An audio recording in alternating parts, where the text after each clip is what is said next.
RMP నిర్లక్ష్యం వల్లే రాజు అనే యువకుడు మృతి చెందినట్లు బంధువులు ఆరోపిస్తూ ఆర్ఎంపీపై దాడికి పాల్పడిన ఘటన సిద్దిపేట జిల్లాలో చోటు చేసుకుంది. దుబ్బాక మండలం పెద్దగుండవెల్లి గ్రామానికి చెందిన రాజుకు తీవ్ర జ్వరంతో బాధపడుతూ సిద్దిపేట రూరల్ మండలం రాఘవపూర్ గ్రామంలోని ఓ ఆర్ఎంపీని సంప్రదించారు. అయితే 2 రోజులుగా చికిత్స అందించారు. కానీ 3వ రోజు జ్వరం మరింత ఎక్కువ కావడంతో సిద్దిపేటలోని ఓ ప్రైవేట్ ఆసుపత్రిలో చికిత్స పొందుతూ మృతి చెందారు. దీంతో ఆర్ఎంపీ నిర్లక్ష్యంతోనే మృతి చెందాడని బంధువులు ఆరోపిస్తూ ఆసుపత్రి ఎదుట ఆర్ఎంపీపై దాడికి పాల్పడ్డారు. పోలీసులు దాడిని అడ్డుకొని ఆర్ఎంపీని పోలీస్ స్టేషన్ కు తరలించారు.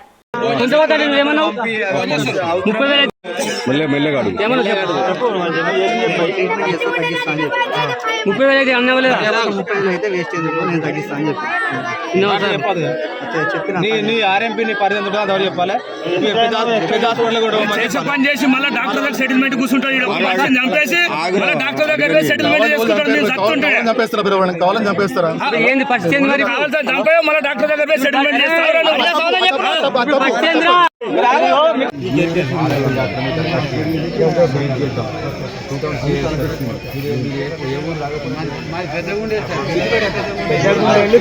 పెద్దవాళ్ళ మామ దగ్గరికి వచ్చిండు. మామ దగ్గరికి వస్తే ఊరికే పిల్లగాడు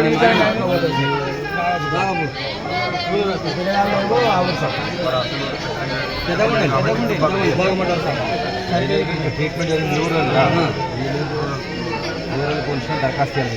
నేను చెప్తా, మేడం చెప్తా, కేసు రిజిస్టర్ చేసి వాళ్ళని ఆడ గొప్ప చెప్తా. ఇన్వెస్టిగేషన్ ఏంటనే తెలుస్తుంది. ఓకేనా?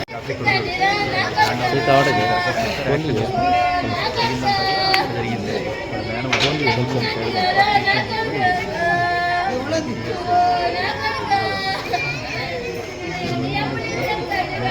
ఇక్కడ వచ్చే వరకు 90% అయిపోయింది.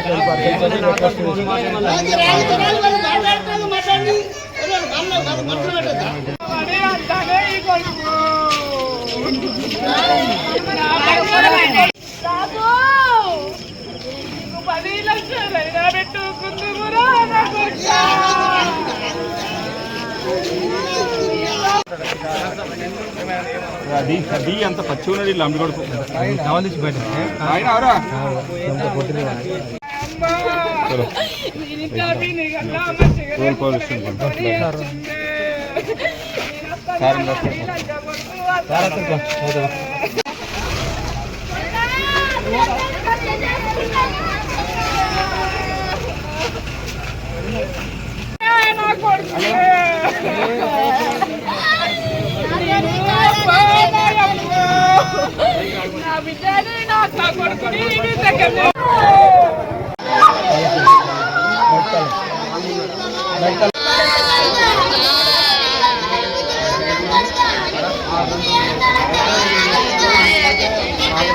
రాఘవపూర్లో ఉంటా.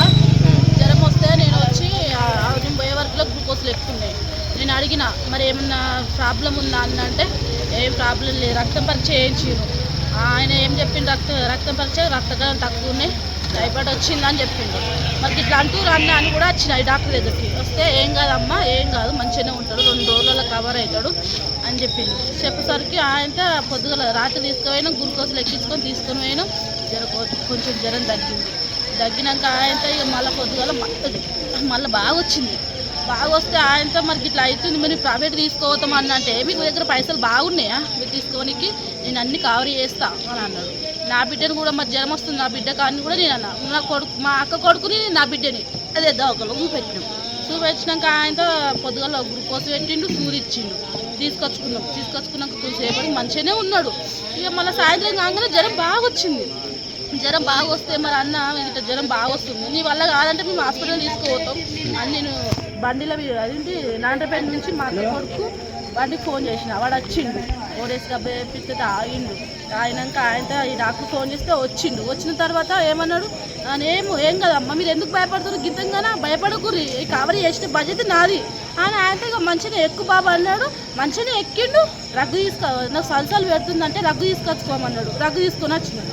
ఆయనతో రగ్గున్న ఆయన ఎమ్మడి వేసుకొని నేను వస్తా సారా అని నేను కూడా అన్నా.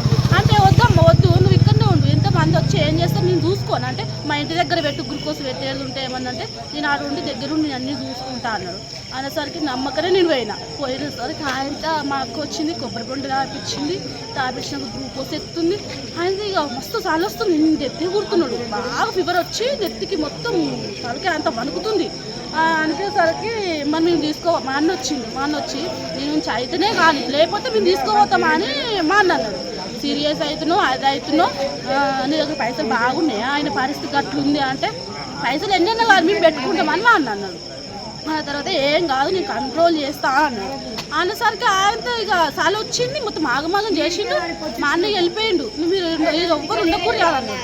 ఉన్నది ఉన్నాక ఆయన మా అన్న వెళ్ళిపోయిండు. మా అన్నకు ఫోన్ చేసి ఎటో వేస్తున్నాను, మళ్ళీ నా దగ్గరికి ఫోన్ తీసుకొని వాడు మాట్లాడిండు.